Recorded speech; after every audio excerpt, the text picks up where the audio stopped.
Primitivo painel que não passe despercebido. Mãos pequeninas de várias cores a se debaterem nas sombras. Chegaram à Terra como doces promessas de alegria e lutam por sobreviver à procura do bem.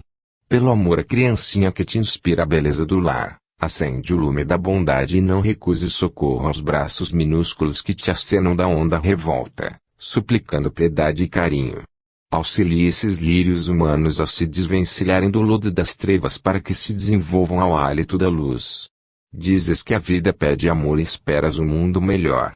Não negues, assim, a tua migalha de ternura aos anjos que choram no temporal. Recolhe as mãozinhas enregeladas no frio do desencanto e, ao calor de tua abnegação, ajuda-as a renascer para a existência, a fim de que possam esculturar o teu sonho de perfeição e grandeza, no esplendor do amanhã. Descerra as portas do coração aos filhinhos do berço torturado e protege-os confiante. Recorda que, um dia, duas mãos pequeninas, relegadas ao abandono numa estrebaria singela, eram as mãos de Jesus, o Rei Divino, que, ainda hoje, são nosso refúgio de paz e esperança do mundo inteiro. Espírito, Memei. Médium, Francisco Cândido Xavier.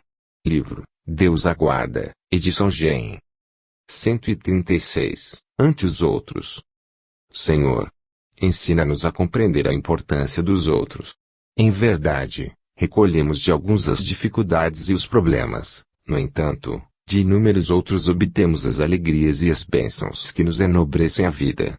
Entre alguns outros, surpreendemos os adversários gratuitos que, por vezes, buscam entravar-nos os passos, fazem-nos entender, porém, que entre muitos outros, encontramos os amigos e os benfeitores, os companheiros de ideal e trabalho, os que colaboram conosco, em nossas realizações, e os que nos aliviam nas tribulações do caminho. De alguns, temos a censura, mas de outros, procedem os estímulos ao desempenho das tarefas que nos confiaste. Alguns nos inclinam ao pessimismo, entretanto, outros muitos nos estendem cooperação e esperança, encorajamento e carinho. Das mãos de alguns, recebemos obstáculos que nos alarmam por momentos, no entanto, de muitos outros recebemos consolo e incentivo, apreço e aprovação para muito tempo nas trilhas do cotidiano. Quando a nuvem da aprovação nos alcance, induze-nos a buscar, com humildade, o socorro dos corações que se nos fazem doadores da paz e da segurança de que todos necessitamos para viver, segundo os teus desígnios. Senhor, haja o que houver da parte de alguns para que se nos enfraqueçam as energias na estrada do próprio aperfeiçoamento. Auxilia-nos a procurar o concurso dos outros com a aceitação de nossa pequenez, para que não nos faltem as oportunidades de serviço e aprimoramento, aprendizado e renovação, hoje e sempre. Assim seja. Espírito, Memei. Médium, Francisco Cândido Xavier. Livro, Deus Aguarda, edição Gen. 137, Escalada. A pedra perguntou ao martelo que a espancava: por que me quebras assim? O martelo não respondeu, contudo, em breve tempo, o bloco burilado se fez destaque na base de formoso edifício. O minério indagou do forno superaquecido que o transmutava: dize a razão pela qual me enlouqueces de sofrimento. O forno silenciou, no entanto, depois de alguns dias, apareceu na condição do aço em alto preço. O tronco argumentou com a lâmina que o cerrava: por que me atormentas? A lâmina permaneceu muda, mas, após algumas semanas, o tronco dividido em folhas diversas, era a estrutura principal de um barco importante. O barro interrogou o molde que o constringia: por que me oprimes tanto? O molde não formulou resposta alguma, entretanto, além de algum tempo surgiu na loja por vaso raro. O homem igualmente, vezes sem conta, interpela a Deus: Senhor, por que me martirizas e me afliges? Deus, porém, não responde. Acontece que o espírito humano dispõe de livre-arbítrio para aceitar ou não a dor que o aperfeiçoa. Enquanto recalcitra contra as leis do progresso e do aprimoramento próprio, sofre deblateira, indefinidamente. No entanto, quando se decide a obedecer aos princípios que lhe controlam a escalada para a grandeza suprema do universo, Chega sempre o dia no qual venha saber os prodígios de sabedoria e amor, luz e beleza em que Deus o transformará. Espírito, Memei. Médium, Francisco Cândido Xavier. Livro, Palavras do Coração, edição CEO. 138, Coragem no caminho. Se chegaste aos dias anuviados de pranto, à vista de ocorrências infelizes, acende a luz da esperança e caminha adiante, olvidando na retaguarda o que te possa parecer aflição e desengano. Outro dia, com novas emoções, espera-te amanhã, renovando-te a vida. Circunstâncias inesperadas te deslocaram da segurança em que vivias, arrojando-te nas dificuldades do começo da existência. Esquece quantos te surgiram por instrumentos de inquietação e lembra-te de que as oportunidades de trabalho continuam brilhando para os que não se deixam vencer pelo desânimo. Pessoas queridas talvez se te hajam transformado em obstáculos à paz, compelindo-te a atravessar de espessas nuvens de lágrimas. Esquece os que se acomodaram com atitudes irrefletidas e pensa nas dedicações sinceras que te felicitam as horas. Alguém a quem amas, enternecidamente, haverá falhado nos compromissos assumidos, relegando-te ao abandono. Esquece o menosprezo de que terás sido objeto e conserva a imagem desse alguém no tesouro de tua gratidão pela felicidade que te deu e prossegue em frente, na certeza de que a vida te ofertará estradas novas para a aquisição de alegrias diferentes. Acontecimentos calamitosos te impeliram a vacilar nos fundamentos da fé, ainda insegura. Esquece, porém, os fatos amargos e adianta-te na jornada para diante, valorizando os recursos espirituais de que dispões, recordando que o céu continua alentando a última planta das últimas faixas do deserto e revigorando o verme da mais oculta reentrância de abismo. Seja qual seja o tipo de provação que te incline ao desalento, vence o torpor da tristeza e segue para a vanguarda de tuas próprias aspirações. Da imensidão da noite, nascerá sempre o fulgor de novo dia. Não te permitas qualquer parada nas sombras da inércia. Trabalhe e prossegue em frente, porque a bênção de Deus te espera em cada alvorecer. Espírito, Memei. Médium, Francisco Cândido Xavier. Livro, Palavras do Coração, edição CEO. 139, Os Anjos Guardiões. Comunicação espontânea obtida pelo Senhor Ele, um dos médiuns da sociedade. É uma doutrina que deveria converter os mais incrédulos pelo seu encanto e pela sua doçura, a dos anjos guardiões. Pensar que se tem, junto de si, seres que vos são superiores, que estão sempre aí para vos aconselhar, vos sustentar, para vos ajudar a escalar a áspera montanha do bem, que são amigos mais seguros e mais devotados que as mais íntimas ligações que se possa contrair nesta terra, não é uma ideia bem consoladora. Esses seres estão aí por ordem de Deus, foi Ele quem os colocou junto de nós, e estão aí pelo amor dele, e cumprem, junto de nós, uma bela mas penosa missão. Sim, em qualquer parte que estejais, Ele estará convosco, os calabouços, os hospitais, os lugares de deboche, a solidão, nada vos separa desse amigo que não podeis ver, mas do qual vossa alma sente os mais doces impulsos e ouve os sábios conselhos. Porque não conheceis melhor essa verdade? Quantas vezes ele vos ajudou nos momentos de crise, quantas vezes vos salvou das mãos de maus espíritos. Mas, no grande dia, esse anjo do bem terá, frequentemente, a vos dizer, não te disse isso. E tu não o fizeste. Não te mostrei o abismo, e tu nele te precipitaste. Não te fiz ouvir na consciência a voz da verdade, e não seguiste os conselhos da mentira. Ah! Questionai vossos anjos guardiões, estabelecei, entre ele e vós, essa ternura íntima que reina entre os melhores amigos. Não penseis em não lhes ocultar nada, porque são o olho de Deus, e não podeis enganá-los.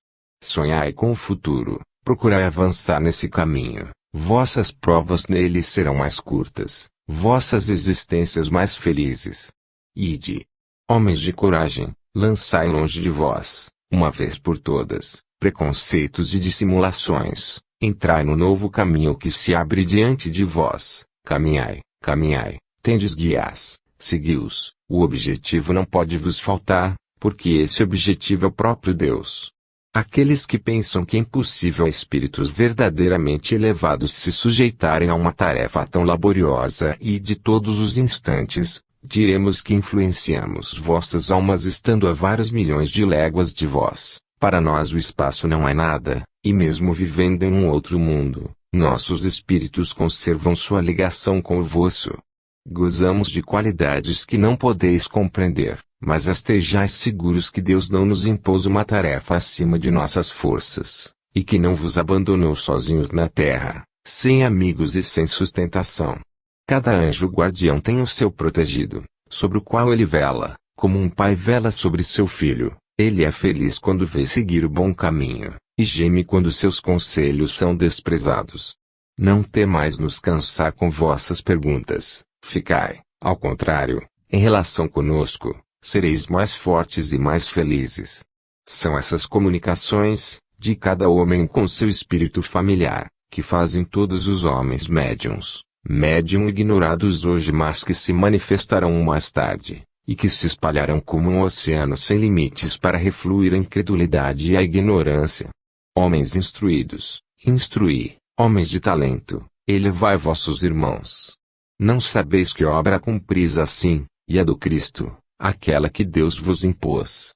Porque Deus vos deu a inteligência e a ciência, senão para partilhá-las com vossos irmãos, certamente para avançá-los no caminho da alegria e da felicidade eterna. São Luís, Santo Agostinho. Revista Espírita número 1, ano 2. 140, a fé. Eu sou a irmã mais velha da esperança e da caridade, chamo-me a fé. Sou grande e forte, aquele que me possui não teme nem o ferro e nem o fogo, é a prova de todos os sofrimentos físicos e morais. Irradio sobre vós com um facho cujos jatos faiscantes se refletem no fundo dos vossos corações, e vos comunica a força e a vida. Disse entre vós que ergo as montanhas, e eu vos digo, venho erguer o mundo, porque o Espiritismo é a alavanca que deve me ajudar. Uni-vos, pois, a mim, eu sou a fé. Eu sou a fé. Habito, com a esperança, a caridade e o amor, o mundo dos puros espíritos. Frequentemente, deixei as regiões etéreas, e vim sobre a terra para vos regenerar, dando-vos a vida do Espírito, mas, à parte os mártires dos primeiros tempos do cristianismo, e alguns fervorosos sacrifícios, de longe em longe ao progresso da ciência, das letras, da indústria e da liberdade, não encontrei, entre os homens, senão indiferença e frieza, e retomei tristemente meu vôo para os céus. Vós me crieis em vosso meio, mas vos enganastes, porque a fé sem as obras é uma aparência de fé, a verdadeira fé é vida e ação. Antes da revelação do Espiritismo, a vida era estéril. Era uma árvore seca pelos estrondos do raio que não produzia nenhum fruto. Não se me reconhecia pelos meus atos. Eu ilumino as inteligências, aqueço e fortaleço os corações, expulso para longe de vós as influências enganadoras e vos conduzo a Deus pela perfeição do espírito e do coração. Vinde vos alinhar sob minha bandeira, sou poderosa e forte, eu sou a fé. Eu sou a fé. E o meu reino começa entre os homens, reino pacífico que vai torná-los felizes para o tempo presente e para a eternidade. A aurora de meu advento entre vós é pura e serena, seu sol será resplandecente, e seu deitar virá docemente embalar a humanidade nos braços das felicidades eternas. Espiritismo. Derrama sobre os homens o teu batismo regenerador, faço-lhes um apelo supremo, eu sou a fé. Georges, Bispo de Périgueux. Revista Espírita número 2, ano 4. 141, a Esperança. Eu me chamo a Esperança, sorrio a vossa entrada na vida, eu vos sigo passo a passo, e não vos deixo senão nos mundos onde se realizam, para vós, as promessas de felicidade que ouvis, sem cessar, murmurar aos vossos ouvidos. Eu sou vossa fiel amiga, não repilais minhas inspirações. Eu sou a esperança. Sou eu que canto pela voz do rouxinol e que lança aos ecos das florestas essas notas lamentosas e cadenciadas que vos fazem sonhar com os céus. Sou eu quem inspira em Dorinho o desejo de aquecer seus amores ao abrigo de vossas moradas. Eu brinco na brisa leve que acaricia os vossos cabelos. Eu derramo aos vossos pés os perfumes suaves das flores de vossos canteiros, e é com dificuldade que dais um pensamento a esta amiga que vos é tão devotada. Não a repelais, é a esperança. Eu tomo todas as formas para me aproximar de vós. Eu sou a estrela que brilha no azul, o quente raio de sol que vos vivifica. Embalo vossas noites de sonhos ridentes, expulso para longe de vós a negra inquietação e os pensamentos sombrios, guio vossos passos para o caminho da virtude, acompanho-vos em vossas visitas aos pobres, aos aflitos, aos moribundos e vos inspiro as palavras afetuosas que consolam. Não me repelais, eu sou a esperança. Eu sou a esperança. Sou eu que, no inverno, faço crescer sobre a crosta dos carvalhos os musgos espessos dos quais os pequenos pássaros constroem seu ninho. Sou eu que, na primavera, coroo a macieira e a amendoeira de suas flores brancas e rosas, e as derramo sobre a terra como uma juncada celeste que faz aspirar aos mundos felizes. Estou sobretudo convosco quando sois pobres e sofredores. Minha voz ressoa, sem cessar, em vossos ouvidos. Não me repelais, eu sou a esperança.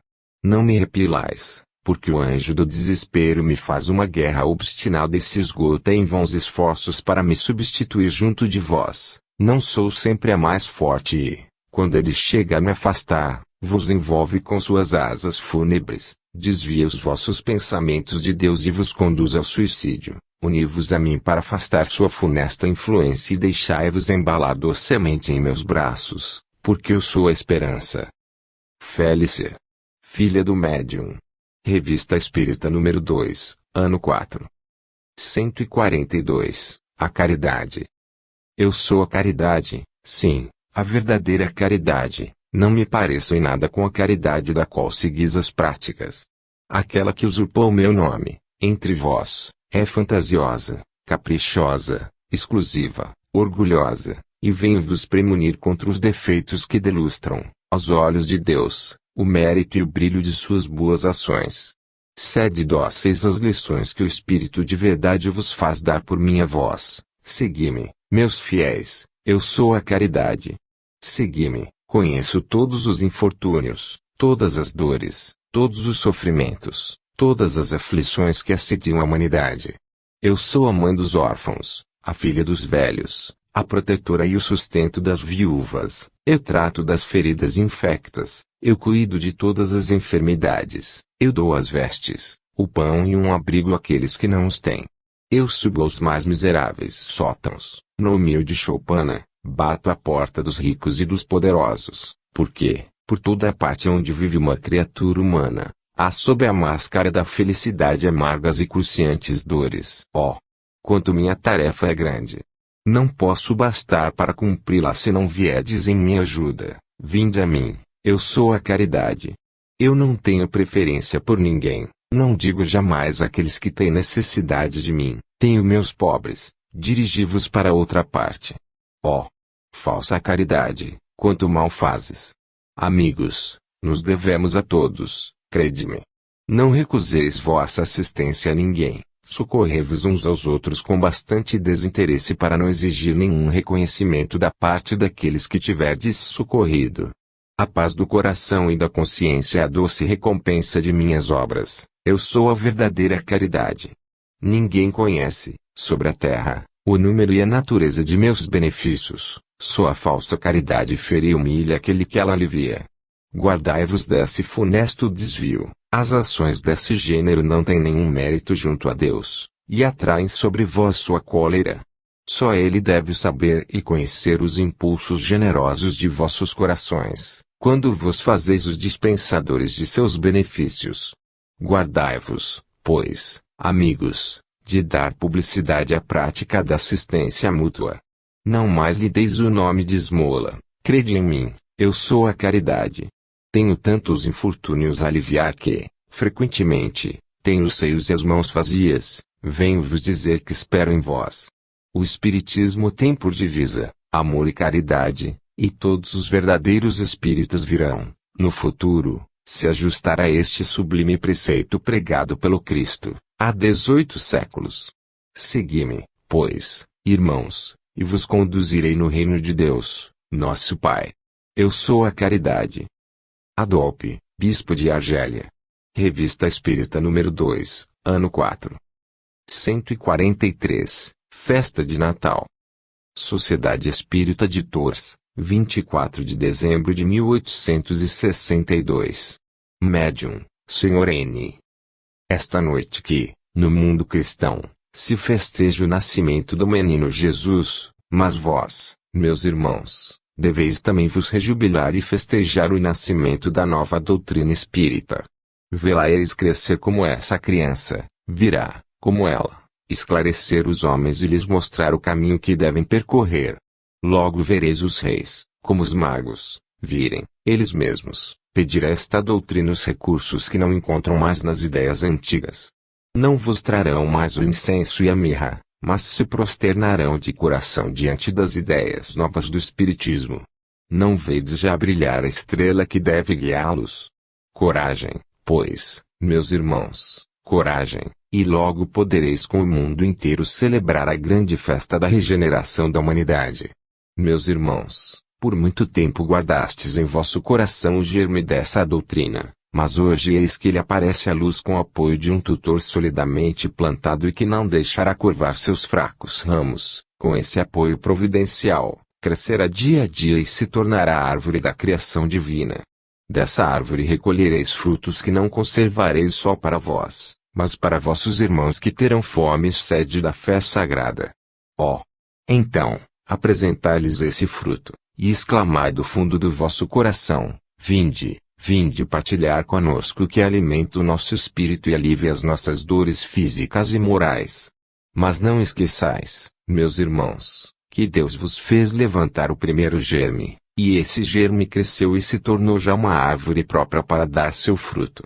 Restar-vos-á alguma coisa, são esses caules que podereis transplantar, mas antes, vede se o terreno ao qual confiais esse germe não esconde, sob seu leito aparente algum verme roedor que poderia devorar o que vos confiou o Mestre. São Luís Revista Espírita número 4, ano 6. 144, Conhecer-se a si mesmo. Sociedade Espírita de Sens, 9 de março de 1863. O que se opõe, frequentemente, a que vos corrijais de um defeito, de um vício, seguramente, é porque não vos apercebeis mesmo que o tendes. Ao passo que vedes os menores defeitos de vosso vizinho, de vosso irmão, não desconfiais mesmo que tendes os mesmos defeitos, talvez 100 vezes maiores do que os deles. Isto não é senão uma consequência do orgulho que vos leva, como todos os seres imperfeitos, a não encontrar nada de bem senão em vós. Deveríeis vos considerar um pouco como se isso não fosse vós. Figurai-vos, por exemplo, que o que fizestes ao vosso irmão, foi o vosso irmão que vos fez. Colocai-vos em seu lugar, que faríeis? Respondeis sem dissimulação, porque creio que quereis a verdade. Fazendo isto, estou seguro que encontrareis, frequentemente, os defeitos que não vos apercebieis antes. Sede franco convosco mesmos, dai um pouco conhecimento ao vosso caráter, mas não o estragueis, porque as crianças que se estragam se tornam, frequentemente, muito más, e aqueles que as estragaram são os primeiros a lhes sentir o efeito. Retornai um pouco ao forge onde estão colocados os vossos defeitos e os de outrem, colocai o vosso adiante e os de outrem para trás, e olhai bem se isso não vos faz abaixar a cabeça, quando tiverdes essa carga à frente. La Fontaine. Revista Espírita número 6, ano 6. 145, Prefácio. Os Espíritos do Senhor, que são as virtudes dos céus, com o imenso exército que se movimenta ao receber as ordens do seu comando, espalham-se por toda a superfície da terra e, semelhantes estrelas cadentes, vêm iluminar os caminhos e abrir os olhos aos cegos. Eu vos digo, em verdade, que são chegados os tempos em que todas as coisas hão de ser restabelecidas no seu verdadeiro sentido, para dissipar as trevas, confundir os orgulhosos e glorificar os justos. As grandes vozes do céu ressoam como sons de trombetas, e os cânticos dos anjos se lhes associam. Nós vos convidamos, a vós homens, para o divino concerto. Tomai da lira, fazei uníssono as vossas vozes, e que, Num hino sagrado, elas se estendam e repercutam de um extremo a outro do universo. Homens, irmãos a quem amamos, aqui estamos junto de vós. Amai-vos, também, uns aos outros e dizei do fundo do coração, fazendo as vontades do Pai, que está no céu, Senhor. Senhor. E podereis entrar no reino dos céus. O Espírito de verdade do livro, o Evangelho segundo o Espiritismo. 146. Justiça das aflições. Somente na vida futura podem efetivar-se as compensações que Jesus promete aos aflitos da terra. Sem a certeza do futuro, estas máximas seriam um contrassenso, mas ainda, seriam um engodo. Mesmo com essa certeza, dificilmente se compreende a conveniência de sofrer para ser feliz. Dizem, para se ter maior mérito. Mas, então, pergunta-se, por que sofrem uns mais do que outros? Porque nascem uns na miséria e outros na opulência, sem coisa alguma haverem feito que justifique essas posições. Porque uns nada conseguem, ao passo que a outros tudo parece sorrir.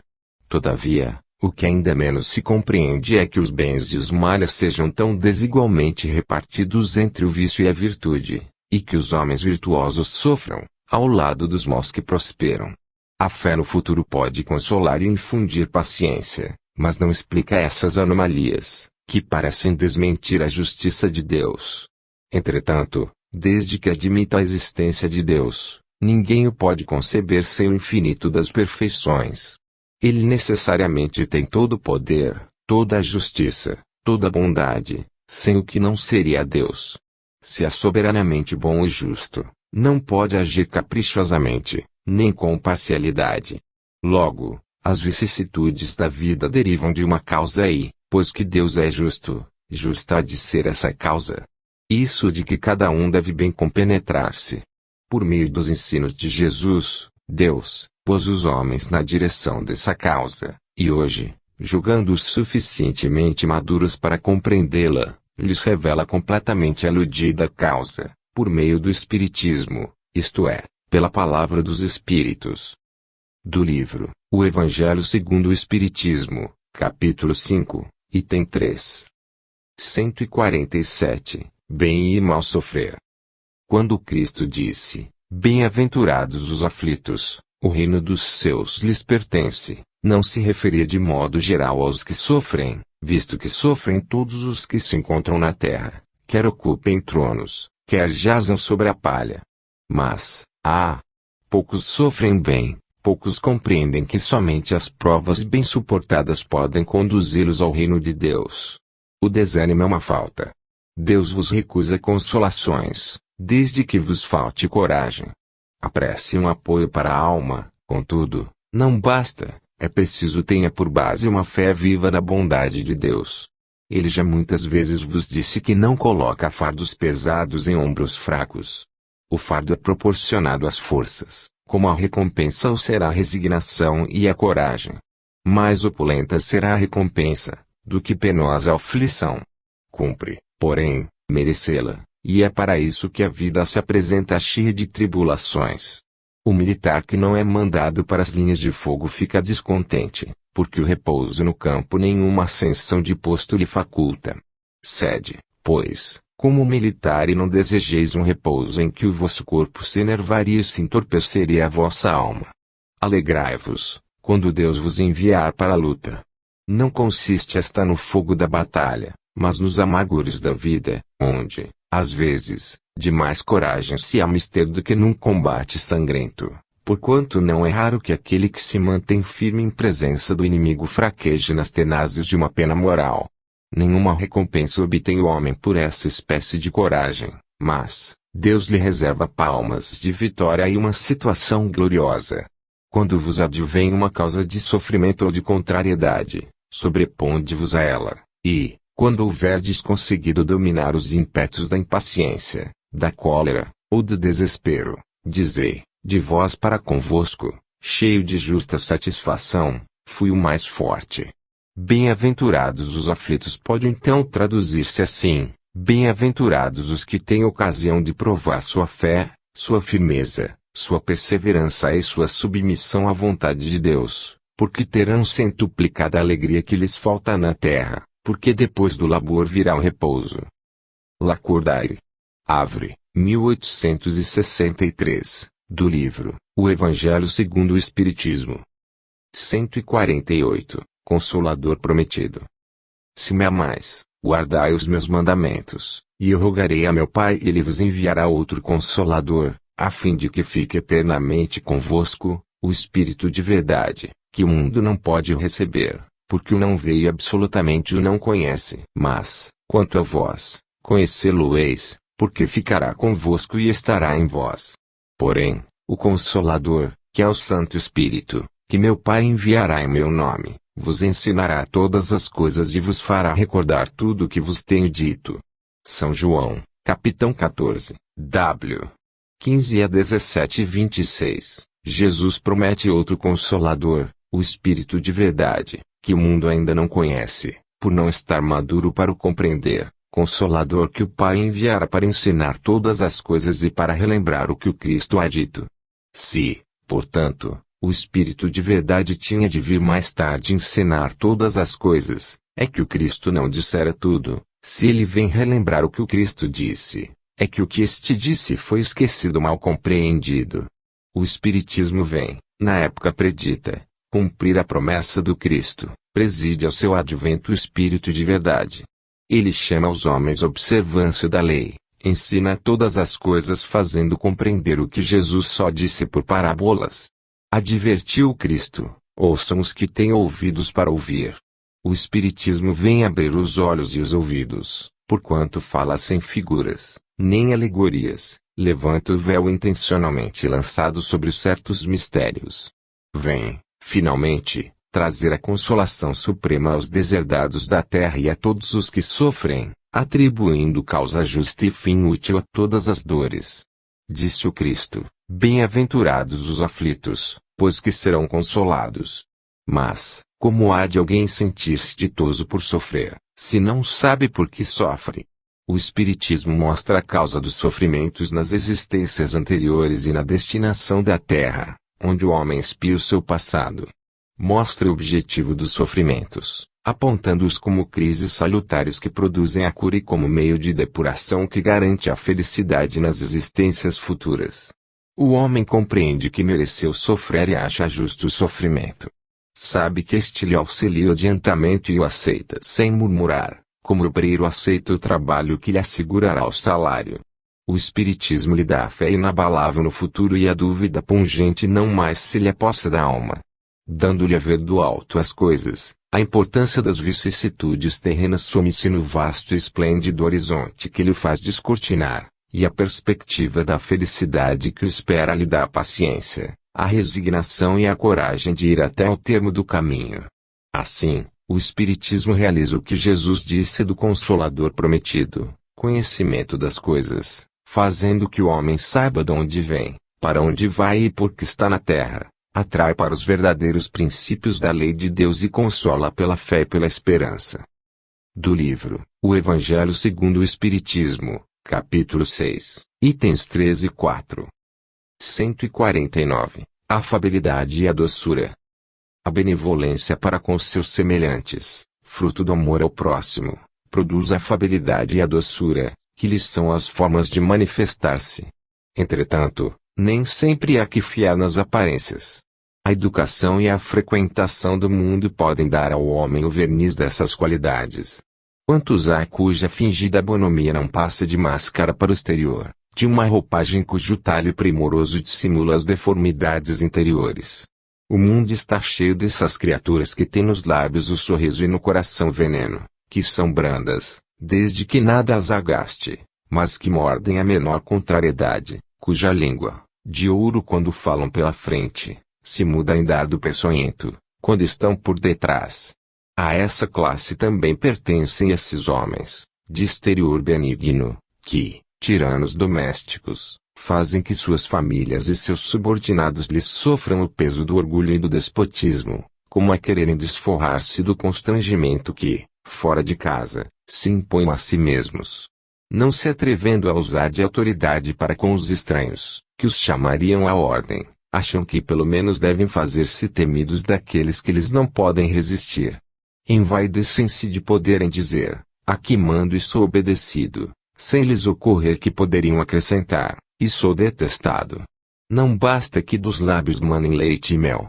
Se o coração de modo algum lhes está associado, só há hipocrisia.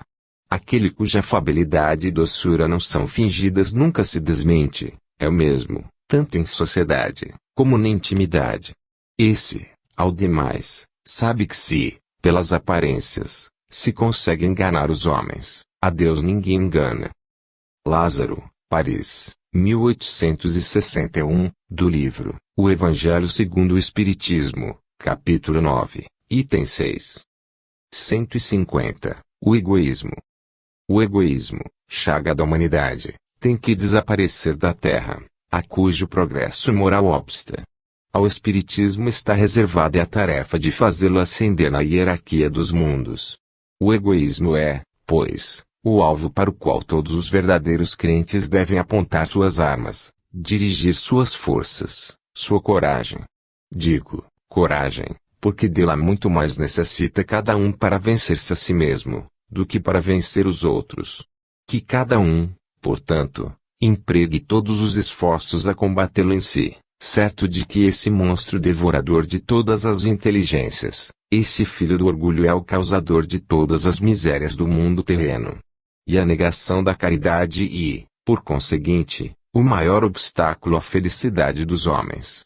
Jesus vos deu o exemplo da caridade e Pôncio Pilatos o do egoísmo, pois, quando o primeiro, o justo, vai percorrer as santas estações do seu martírio, o outro lava as mãos, dizendo, que me importa?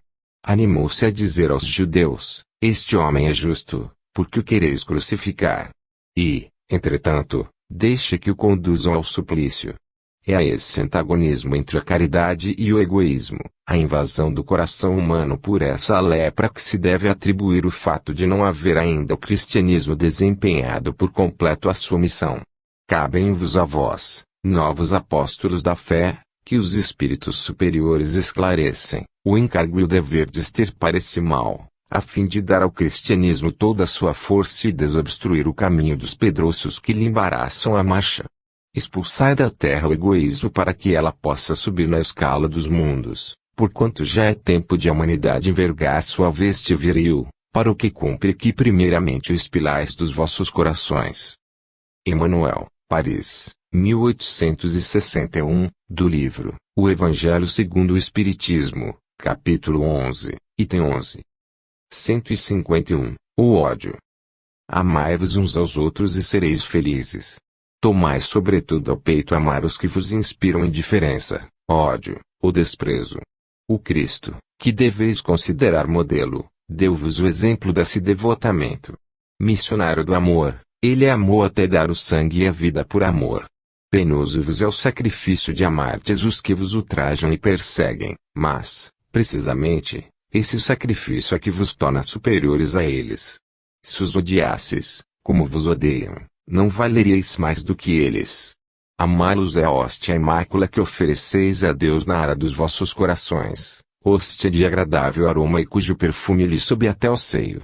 Se bem a lei de amor mande que cada um ama indistintamente a todos os seus irmãos, ela não couraça o coração contra os maus procederes, esta é, ao contrário, a prova mais angustiosa, e eu sei bem, porquanto, durante a minha última existência terrena, experimentei essa tortura. Mas Deus lá está e pune nesta vida e na outras que violam a lei de amor. Não esqueçais, meus queridos filhos, que o amor aproxima de Deus a criatura e o ódio a distancia dele. Fenelon, Bordeaux, 1861, do livro, O Evangelho segundo o Espiritismo, capítulo 12, item 10. 152. Fora da caridade não há salvação. Meus filhos, na máxima, fora da caridade não há salvação, estão encerrados os destinos dos homens, na terra e no céu, na terra, porque à sombra desse estandarte eles viverão em paz, no céu, porque os que o verem praticado acharão graças diante do Senhor. Essa divisa é o facho celeste, a luminosa coluna que guia o homem no deserto da vida, encaminhando para a terra da promissão. Ela brilha no céu, como auréola santa, na fronte dos eleitos, e, na terra, se acha gravada no coração daqueles a quem Jesus dirá: passai à direita, benditos de meu Pai. Reconhecê-los eis pelo perfume de caridade que espalham em torno de si. Nada exprime com mais exatidão o pensamento de Jesus, nada resume tão bem os deveres do homem, como essa máxima de ordem divina. Não poderia o Espiritismo provar melhor a sua origem, do que apresentando-a como regra, por isso que é um reflexo do mais puro cristianismo. Levando-a por guia, nunca o homem se transviará. Dedicai-vos, assim, meus amigos, a perscrutar-lhe o sentido profundo e as consequências, a descobrir-lhe, por vós mesmos, todas as aplicações. Submetei todas as vossas ações ao governo da caridade e a consciência vos responderá. Não só ela evitará que pratiqueis o mal, como também fará que pratiqueis o bem, porquanto uma virtude negativa não basta, é necessária uma virtude ativa. Para fazer-se o bem, mister sempre se torna a ação da vontade, para se não praticar o mal, basta as mais das vezes a inércia e a despreocupação. Meus amigos, agradecei a Deus o haver permitido que pudesseis gozar a luz do Espiritismo. Não é que somente os que a possuem hajam de ser salvos, é que, ajudando-vos a compreender os ensinos do Cristo, ela vos faz melhores cristãos. Esforçai-vos, pois, para que os vossos irmãos, observando-vos, sejam induzidos a reconhecer que verdadeiro espírito e verdadeiro cristão são uma só e a mesma coisa, dado que todos quantos praticam a caridade são discípulos de Jesus, sem embargo da seita a que pertençam. Paulo, o Apóstolo, Paris, 1860, do livro O Evangelho segundo o Espiritismo, capítulo 15, item 10. 153. A fé humana e a divina. No homem, a fé é o sentimento inato de seus destinos futuros, é a consciência que ele tem das faculdades imensas depositadas em germen no seu íntimo, a princípio em estado latente, e que lhe cumpre fazer que desabrochem e cresçam pela ação da sua vontade. Até o presente, a fé não foi compreendida senão pelo lado religioso, porque o Cristo a exalçou como poderosa alavanca e porque o tem considerado apenas como chefe de uma religião. Entretanto, o Cristo, que operou milagres materiais, mostrou, por esses milagres mesmos, o que pode o homem, quando tem fé, isto é, a vontade de querer e a certeza que essa vontade pode obter satisfação. Também os apóstolos não operaram milagres, seguindo-lhe o exemplo. Ora, que eram esses milagres, senão efeitos naturais, cujas causas os homens de então desconheciam, mas que, hoje, em grande parte se explicam e que pelo estudo do espiritismo e do magnetismo se tornarão completamente compreensíveis. A fé humana é divina, conforme o homem aplica suas faculdades à satisfação das necessidades terrenas, ou das suas aspirações celestiais e futuras. O homem de gênio, que se lança à realização de algum grande empreendimento, triunfa, se tem fé, porque sente em si que pode e há de chegar ao fim colimado, certeza que lhe faculta imensa força. O homem de bem que, crente em seu futuro celeste, deseja encher de belas e nobres ações a sua existência, aure na sua fé, na certeza da felicidade que o espera, a força necessária, e ainda a esse operam milagres de caridade, de devotamento e de abnegação. Enfim, com a fé, não há maus pendores que se não chegue a vencer. O magnetismo é uma das maiores provas do poder da fé posta em ação. É pela fé que ele cura e produz esses fenômenos singulares, qualificados outrora de milagres. Repito, a fé é humana e divina. Se todos os encarnados se achassem bem persuadidos da força que em si trazem, e se quisessem pôr a vontade a serviço dessa força, seriam capazes de realizar o que, até hoje, eles chamaram prodígios e que, no entanto, não passa de um desenvolvimento das faculdades humanas. Um espírito protetor, Paris, 1863, do livro O Evangelho segundo o Espiritismo, capítulo 19, item 12. 154. A beneficência. A beneficência, meus amigos, dar-vos-á nesse mundo os mais puros e suaves deleites, as alegrias do coração, que nem o remorso, nem a indiferença a perturbam. Ó! Pudesses compreender tudo o que de grande e de agradável encerra a generosidade das almas belas, sentimento que faz, olhe criaturas outras como olha a si mesma, e se dispa, jubilosa, para vestir o seu irmão. Pudesses, meus amigos, ter por única ocupação tornar felizes os outros. Quais as festas mundanas que podereis comparar às que celebrais quando, como representantes da divindade, levais alegria a essas famílias que da vida apenas conhecem as vicissitudes e as amarguras, quando vedes nelas os semblantes macerados refulgirem subitamente de esperança, porque, faltos de pão, os desgraçados ouviam seus filhinhos ignorantes de que viver é sofrer, gritando repetidamente, a chorar, essas palavras, que, como agudo punhal, se lhes enterravam nos corações maternos: estou com fome. Ó! Compreendei quão deliciosas são as impressões que recebe aquele que vê renascer alegria onde, um momento antes, só havia desespero. Compreendei as obrigações que tendes para com os vossos irmãos. Ide ao encontro do infortúnio, ide em socorro, sobretudo, das misérias ocultas, por serem as mais dolorosas. Ide, meus bem-amados, e tende em mente estas palavras do Salvador: quando vestides a um destes pequeninos, lembrai-vos que é a mim que o fazeis. Caridade. Sublime palavra que sintetiza todas as virtudes, és tu que hás de conduzir os povos à felicidade. Praticando-te, criarão eles para si infinitos gozos no futuro e, enquanto se acharem exilados na terra, tu lhes serás a consolação, o prelibar das alegrias de que fluirão mais tarde, quando se encontrarem reunidos no seio do Deus de amor. Foste tu, virtude divina, que me proporcionaste os únicos momentos de satisfação de que gozei na terra. Que os meus irmãos encarnados creiam na palavra do amigo que lhes fala, dizendo-lhes: é na caridade que deveis procurar a paz do coração, o contentamento da alma, o remédio para as aflições da vida. Ó!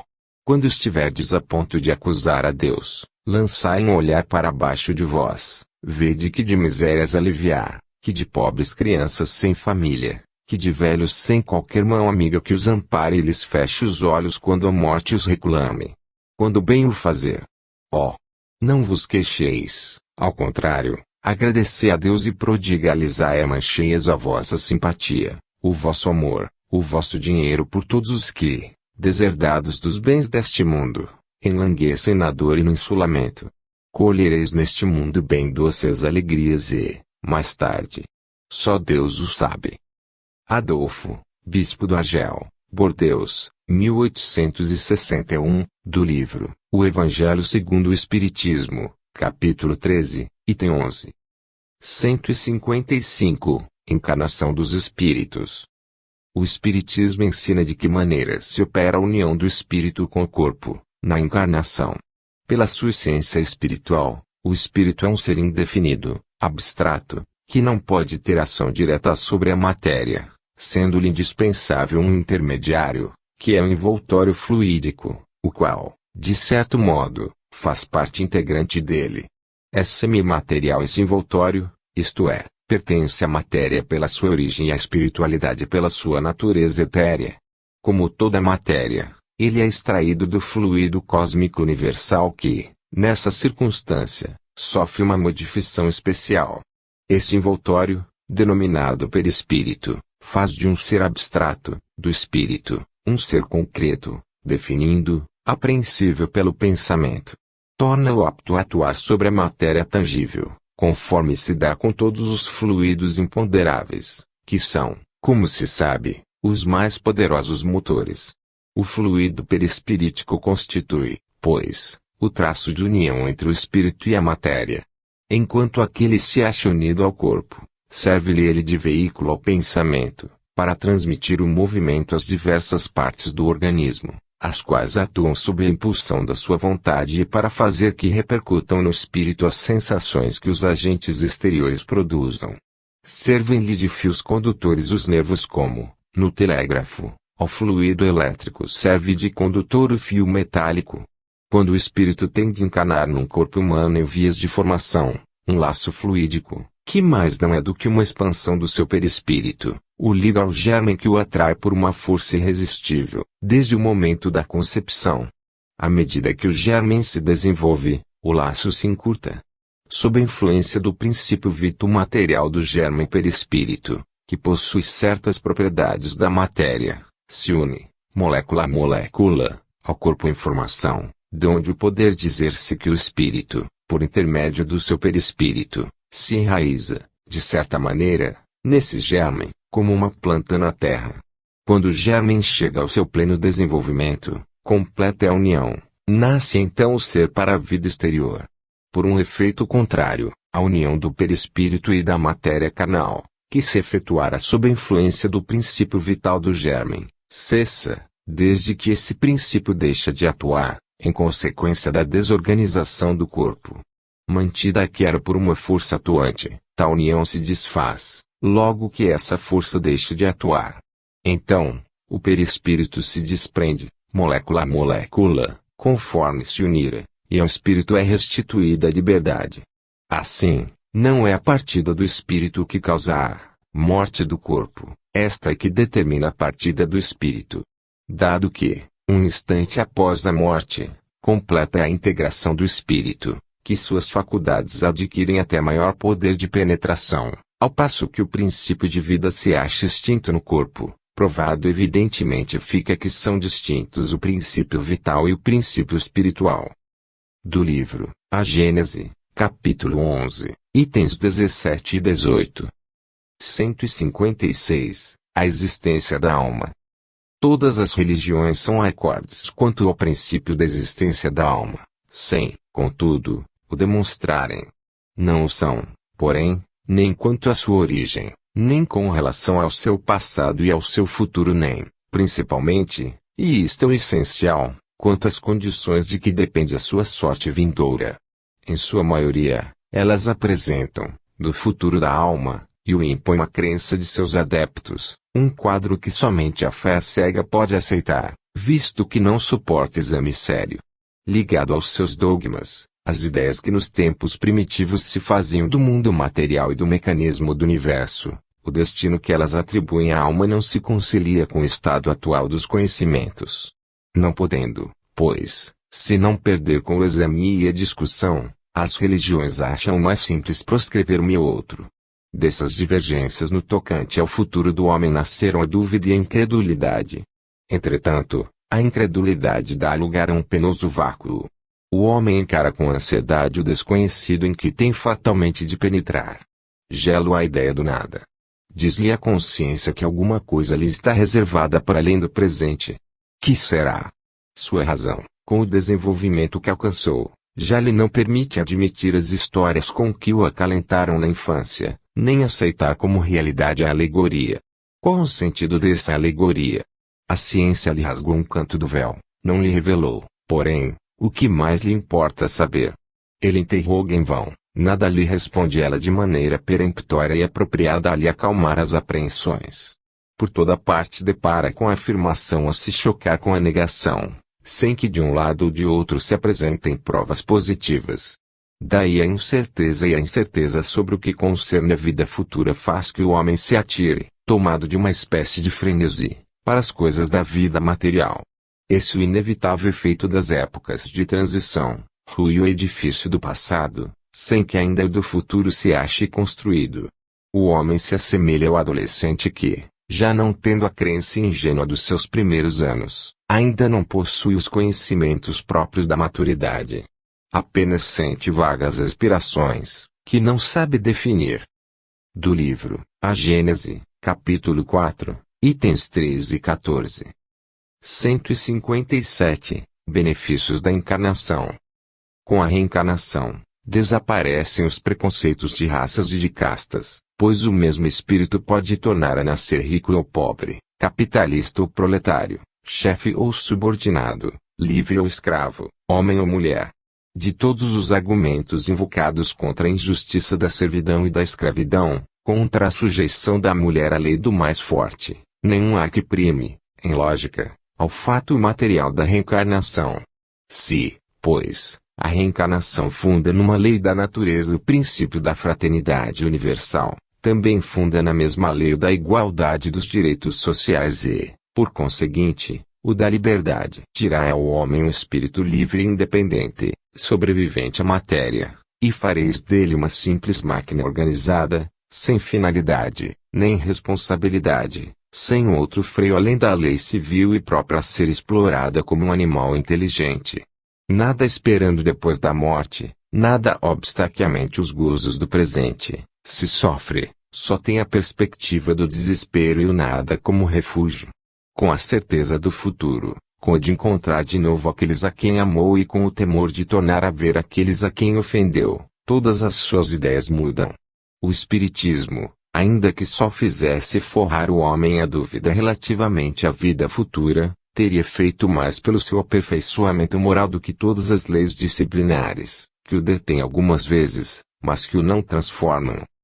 Do livro, A Gênese, capítulo 1, itens 36 e 37. 158. Preexistência da alma.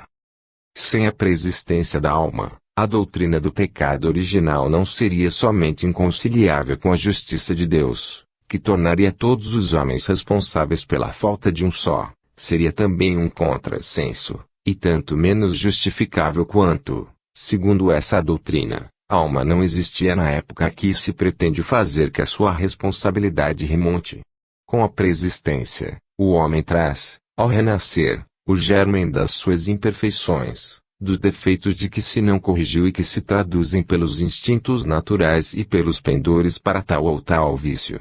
É esse o seu verdadeiro pecado original, cujas consequências naturalmente sofre, mas com a diferença capital de que sofre a pena das suas próprias faltas, e não das de outrem, e com a outra diferença, ao mesmo tempo consoladora, animadora e soberanamente equitativa, de que cada existência lhe oferece os meios de se redimir pela reparação e de progredir, quer despojando-se de alguma imperfeição, quer adquirindo novos conhecimentos e, assim, até que, suficientemente purificado, não necessite mais da vida corporal e possa viver exclusivamente a vida espiritual, eterna e bem-aventurada.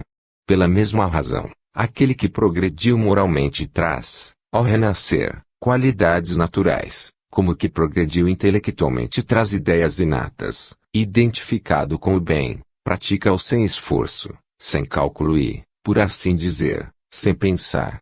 Aquele que é obrigado a combater as suas más tendências vive ainda em luta, o primeiro já venceu, o segundo procura vencer. Existe, pois, a virtude original, como existe o saber original, e o pecado ou, antes, o vício original. Do livro, A Gênese, capítulo 1, item 38. 159. Revelação Espírita. Desde que se admite a solicitude de Deus para com as suas criaturas, porque não se há de admitir que espíritos capazes, por sua energia e superioridade de conhecimento, de fazerem que a humanidade avance, encarnem pela vontade de Deus, com o fim de ativarem o progresso em determinado sentido. Porque não admitir que eles recebam missões, como um embaixador as recebe do seu soberano. Tal o papel dos grandes gênios.